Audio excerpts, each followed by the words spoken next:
High বন্ধুরা, আসসালামু আলাইকুম। কেমন আছেন আপনারা সবাই? আশা করি ভালো আছেন, সুস্থ আছেন। আমিও ইনশাল্লাহ আল্লাহর রহমতে ভালো আছি, সুস্থ আছি। যেটা বলতেছিলাম, প্রতিদিনের মতো আবারও হাজির হলাম আমার নতুন আরেকটি দৈনিক জীবনের ভিডিও নিয়ে। আমার ভালো লাগাগুলো আমার প্রিয় আপু ভাইয়া, আমার দর্শক বন্ধুদের সাথে শেয়ার করার জন্য। তাই যে সকালবেলা উঠে পড়েছি, উঠে পড়ে প্রতিদিনের মতো তার কোনো ব্যতিক্রম নাই। সকালে উঠে আর কি অনেকগুলা প্লেট বাটি জমা হয়েছিল, গতকালকে বৃহস্পতিবার রোজা রেখেছিলাম। ইফতারের পর না রাতের বেলা আর কোনো প্লেট বাটি ধোয়া হয়নি। রাতে সেরকম ইফতার খাওয়ার পর রাতে খাইও নাই। তো ছোলা মুড়ি ইফতার খেয়েছিলাম আর রাতে কোনো কিছু খাইছিলাম না। তো প্লেট বাটিগুলো দেখেন কতগুলা সিঙ্গার মধ্যে, রাতে আর কি দুই মেয়ে খেয়েছে, সন্ধ্যাবেলা চা খাওয়া হয়েছে। প্লেট বাটিগুলো কতগুলো জমছে, রাতে এগুলো ধোয়া হয়েছিল না। প্রচুর মাথা ব্যথা করতেছিল। কালকে তো আপনাদের ভিডিওতে বললাম যে মাথা ব্যথা করতেছে। রোজা ভেঙে নামাজ পড়ে আর কি শুয়েছিলাম। ইলমা আর কি আমাকে মেডিসিন দিছে, মেডিসিন খেয়ে শুয়েছিলাম। তো গতকালকের আর কি সন্ধ্যাবেলার কতগুলো প্লেট বাটি জমছে, সেগুলো ধোয়া হয়েছিল না। তো সকালে উঠে আর কি আজকের ওয়েদারটা আপনাদের দেখালাম। মানে ঝিরঝির করে বৃষ্টি পড়তেছে। আর আষাঢ় মাস, এই যে মেঘ, এই যে বৃষ্টি, আবার এই যে রোদ, ঝিরঝির করে, মানে মুষলধারায় আষাঢ় মাসে বৃষ্টি হয় না, ঝিরঝির করে বৃষ্টি হচ্ছে বাতাসের সাথে। তো সেটা আর কি ঝিরঝির করে বৃষ্টি হচ্ছে। রান্নাঘরে চলে আসলাম, বাইরের ওয়েদারটা দেখলাম। তো এখন এই যে বাসি প্লেট বাটিগুলো সব রাতের আর কি জমা হয়েছিল, ধুলাম, ধুয়ে বেসিনটা শুকনো শুকনো করে তেনা দিয়ে পরিষ্কার করে নিচ্ছি। আর আমি প্লেট বাটি ধোয়ার পরে সঙ্গে সঙ্গে বেসিন শুকনো করে মুছে ফেলি, সিং। আমার কাছে কেন জানি ভেজা ভেজা থাকলে ভালো লাগে না। তো পরিষ্কার করে ফেললাম, ফেলে এখন সকালের জন্য নাস্তা বানাবো। তো আজকে রোজ শুক্রবার, জুমা মুবারক সবাইকে জানাই। তো প্রতি শুক্রবারে তো মেয়েদের পাস্তা, নুডলস এগুলো রান্না করে দেই আর কি। সপ্তাহে একটা দিন শুক্রবার, প্রতি শুক্রবারে আর কি মেয়েদের হয় একটু পাস্তা নুডলসের সাথে মিশিয়ে রান্না করে দিই, না হলে নুডলস রান্না করে দিই। তো তারও কেন আজকে ব্যতিক্রম কিছুই না, আজকে সেটাই করতেছি। এখানে আমি নুডলস রান্না করতেছি। তো আজকে পাস্তা শেষ হয়ে গেছে, বাজার বাসায় নাই সেরকম কিছুই, বাজারে যেতে হবে। তো পাস্তা শেষ হয়ে গেছে, ভাবলাম যে আজকে কোকলা না, স্টিক যে সজীব নুডলসটা আছে সেটা নিয়ে আসা হয়েছিল দোকান থেকে 2 প্যাকেট। তো সেটাই ছিল, সেটাই আর কি একটু পানি বলক তুলে নিয়ে সিদ্ধ করে, হালকা একটু সিদ্ধ, বেশি না, বেশি সিদ্ধ করলে তো গলে যায়।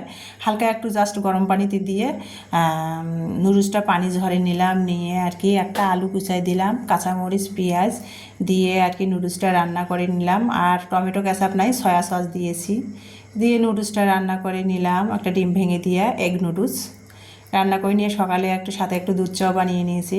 রান্না করে এসে সকালে আর কি দুধ চা আর নুডলস, এগ নুডলস নাস্তা খাচ্ছি।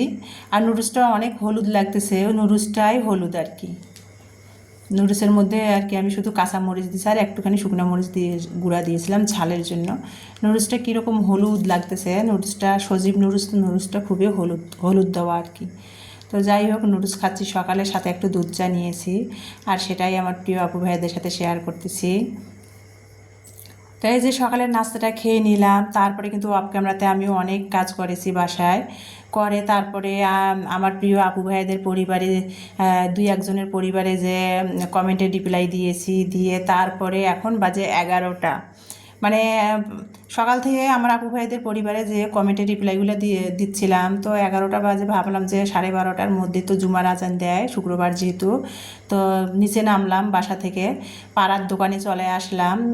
যে ইলমা, মানে সকাল থেকে ওয়েদারটা ভালো ছিল, আবার ভ্যাবসা গরম, তো ইলমা নাকি আইসক্রিম খাবে। তো পাড়ার দোকানে আসলাম আইসক্রিম নিতে, 3 মামের জন্য 3টা আইসক্রিম নিয়ে, তারপরে একটা কোকাকোলা কোল্ড ড্রিঙ্কস 1 লিটারের বোতল নিয়ে তারপরে বাসায় আসলাম। আর দেখেন আজকে শুক্রবার তো অফিস, আমার বিল্ডিংটা তো দোতলা, নিচতলা, 4তলা, পুরা অফিস। আমরা খালি 3তলায় বাড়িওয়ালা ভাই আর আমি, ফ্যামিলি বাসা বলতে 3তলার ফ্লোরটাতে থাকি। তো আজকেও অফিস আওয়ার বন্ধ, অফিস নেই শুক্রবার। দেখেন 4-5টা বাসার সামনে পুরা নীরব নিরিবিলি। আর আজকে ভাইয়ারাও বাসায় নাই, ভাইয়ারা সকালে ঢাকা চলে গেছেন আর কি। ভাইয়াদের তো ঢাকায়ও আর কি ছেলে মেয়ে আছে, ভাইয়াদের ঢাকায় ফ্ল্যাট আছে, বাসা আছে। তো ছেলেমেয়ের বাড়িতে গেছে বেড়াতে ভাইয়ারা, বাড়িওয়ালা ভাইয়ারা। তো পুরা বিল্ডিংটা নীরব হয়ে আছে। আর অন্য অন্য দিন তো যখন অফিস আওয়ার আর কি অফিস টাইম পুরা বাসার সামনে তো গাড়ি দিয়ে ভরে যায়, মোটর সাইকেল, সাইকেল, মাইক্রো গাড়িগুলা। তো আজকে শুক্রবার তো পুরা বাসার সামনে একটা নীরব নির্জন। তো আমি পাড়ার দোকান থেকে আসতেছিলাম আইসক্রিম নিয়ে, আর এই যে কোকাকোলার 1 লিটারের একটা কোকাকোলার নিয়ে আসলাম। তো বাসার সামনেটা সেটা আর কি ক্যামেরাবন্দি করে, নীরব তো ক্যামেরাবন্দি করে নিচ্ছিলাম, নিয়ে সেটা আর কি আমার প্রিয় আপু ভাইদের সাথে শেয়ার করতেছিলাম। এই যে এটা আর কি আমার এই আইসক্রিমগুলো আমার না ওই যে চকবার কোন আইসক্রিম না, এগুলো খেতে ভালো লাগে না। আমি সব সময় না এই যে 5 টাকা দামের 10 টাকা দামের কাটি আইসক্রিমগুলো খাই, এগুলো আমার কাছে খুবই ভালো লাগে। মানে দামি আইসক্রিমগুলো ধরেন কাপ আইসক্রিম বা বাটির আইসক্রিমগুলো চকবার কোন এগুলো খেলে না ঠান্ডা আমরা তো আইসক্রিম খাই গরমের কারণে, তাই না? ওই আইসক্রিমগুলো দামি আইসক্রিমগুলো খেলে না মানে গরম বা তৃপ্তি লাগে না আমার কাছে, জানো কেন জানি। আমি সবসময় 10 টাকা 5 টাকা দামের আইসক্রিমগুলো খাই গরমের জন্য। আইসক্রিম খাওয়া যাতে যাতে গরমে যদি না হয় তাহলে আইসক্রিম খাওয়া লাভ আছে। আমি কিন্তু সেই জন্য কাটি আইসক্রিমগুলো খাই গরমের মধ্যে, মানে বরফ বরফ চেটে চেটে খাই, অনেকটা ভাল লাগে। সেই জন্যে ইলমার বাবা সবসময় বলে তোমার সব সময় তুমি ফুটপাতের জিনিস খাও, কম দামি জিনিস, ভালো জিনিস খাবা না, ভালো জিনিস তোমার চোখে পড়ে না। তার মানে ইলমার বাবাকে আমি বলি এটা তোমার কপাল যে আমি দেখো কম দামি জিনিস সবসময় খাই পড়ি, আমার দামি জিনিসের প্রতি লোভ লালসা নাই আর কি। আমি সাদা মাটা মানুষ, আমার সাদা মাটায় জীবনযাপন ভালো। আমার সব কিছু চলার স্টাইল দেখে ইলমার বাবা রাগারাগি করে। তো যাই হোক, আর ইলমার বাবা যখন বাসায় থাকে 2 মেয়ের জন্য তো ব্র্যান্ডের আইসক্রিম ব্র্যান্ডের খাবার নিয়ে আসে। তো 2 মেয়ের জন্য আমি 20 টাকা দামের 2টা 40 টাকা দিয়ে আইসক্রিম নিয়ে আসলাম, মালাই আইসক্রিমগুলা। আর আমার জন্য একটা কাটি আইসক্রিম 5 টাকা দামে নিয়ে এসে খেলাম। তো খেলে কী হবে, আইসক্রিম খেলে কি আর গরম যাবে? তা তো যাবে না, ওই যে আর কি অজুহাত, আর গরম লাগতেছে আইসক্রিম খেতে হবে। তো খেয়ে নিলাম, নিয়ে তারপর বাসি ঘরগুলো ঝাড়ু দিচ্ছিলাম। দেখেন প্রতিদিনের মতো একজন হাউস ওয়াইফের ঘর ঝাড়ু দাও, বাসন মাজো, কুটনো কাটো, রান্না করো, ধো, মোছো, এগুলো ছাড়া আর কী আছে বলেন? স্বামী সামলাও, সন্তান সামলাও, সংসার সামলাও। যাদের আবার হাজব্যান্ড বিভিন্ন কাজে বাইরে থাকে তাদের তো আবার বাজারের দিকটাও সামলাইতে হয়, তাই না? তো ঘরগুলা ঝাড়ু দিলাম, বাসি বিছনাগুলো তো রাতে ঘুমা সেগুলো তুলে বা বিছনাগুলো ঝাড়মুছ করে নিয়েছি, ঘর ঝাড়ু দিলাম, দিয়ে এই যে ইলমার আকাশটা মানে বললাম না সকাল থেকে মেঘলা মেঘলা। তো ভাবলাম যে ইলমার স্কুলের ইউনিফর্ম আর ইলমার গতকালকার জামা কাপড়গুলো রোজা রেখেছিলাম, কাঁচা হয়েছিল না গোসলের। তো ইলমার গোসলের জামা কাপড়গুলো আর কি পরে রয়েছে, তো ভাবলাম যে সেগুলো ভিজাই রেখে তারপরে রান্না করি, গোসলের সময় না হয় কেচে দিবনি। তো সেই যেই কাজ সেই কথা, ইলমার যে জামা কাপড়গুলা ইলমা গোসল করেছিল গতকালকে সেগুলো জমানো আছে আর কি, সেগুলো ভাবলাম ভিজিয়ে দেই আর কি। তো সেগুলো ভিজাই দিচ্ছিলাম, একটু ভিজুক 5-10 মিনিট তত, আর তারপরে আমি রান্না করি। আমি যখন গোসল করব তখন আর কি সেগুলো কেচে দিব। তো সেগুলোই আর কি ভিজিয়ে দিচ্ছিলাম আর কি। এখন তো 11:30 12টা বেজে গেছে, জুমায় আর কি শুক্রবার যেহেতু আজান দিচ্ছে। তো আমি এই যে ইলমার ইউনিফর্ম, ইলমার গায়ের কাপড়গুলো হুইল পাউডার দিয়ে পানি একটু দিয়ে ফেনা করে কাপড়গুলো ভিজিয়ে দিয়ে তারপরে চলে আসলাম রান্নাঘরে অফ ক্যামেরাতে।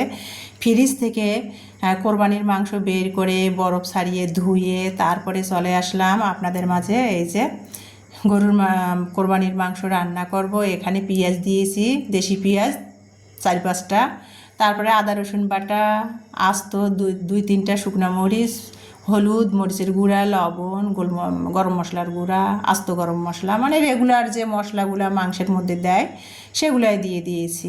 এই যে আমার হাতে বানা গরম মশলার গুঁড়া, সেগুলো সব মশলা আর কি, মাংসের যে মশলাগুলো সেগুলো দিয়ে সরিষার তেল দিয়ে, আমরা তো সরিষার তেল খাই, দিয়ে মশলাটা মাংসটা হাতে মেখে তারপরে আমি এই যে বসিয়ে দিলাম চুলার মধ্যে।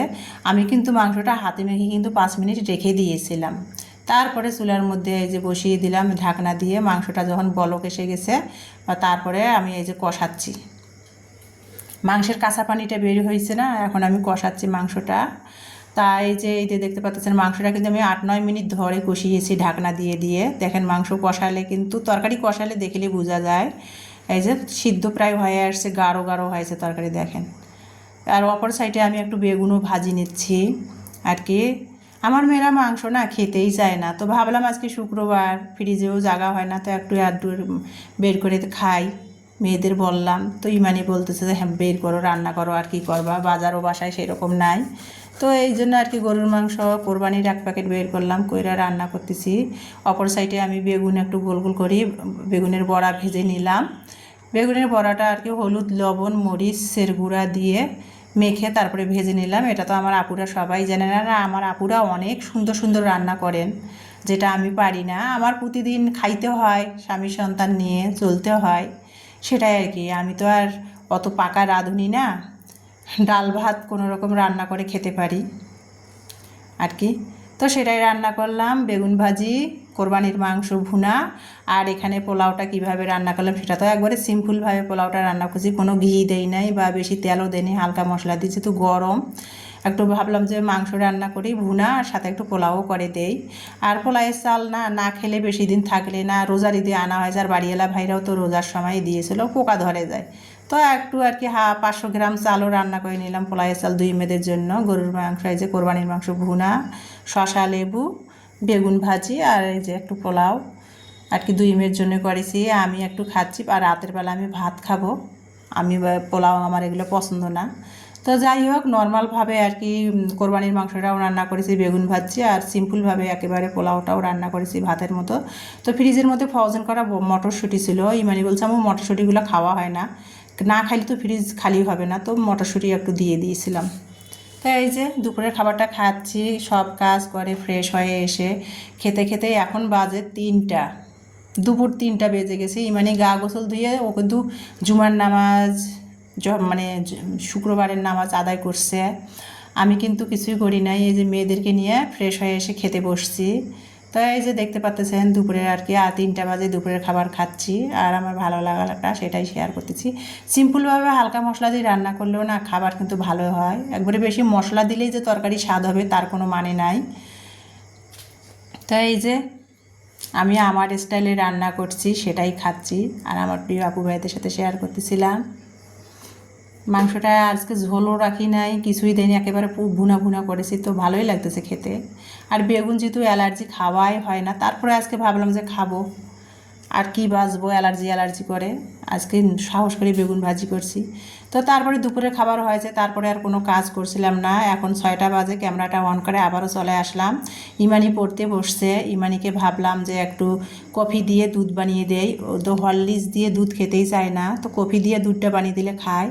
তো ব্রেড আছে একটু, ব্রেডের সাথে আর কি কফি দিয়ে দুধ বানিয়ে দিয়েছি, সেটা দিয়ে ইমানিকে নাস্তা দেবো। ইলমা ঘুমাচ্ছে, ইলমাকে ঘুম থেকে ডেকে তুলবো। তো ভিডিওটা সন্ধ্যাবেলা আর কি কফি খেতে খেতে বিদায় নিব। আমার ভিডিওটি দেখার জন্য সবাইকে অসংখ্য অসংখ্য ধন্যবাদ। নেক্সট ভিডিও দেখার সবাইকে আমি আমন্ত্রণ জানাচ্ছি। আর সবার সুস্বাস্থ্য কামনা রেখে সবাই ভালো থাকবেন, পরিবারকে নিয়ে সুস্থ থাকবেন, নিরাপদে থাকবেন। আজকে এখানে এই পর্যন্ত ইতি।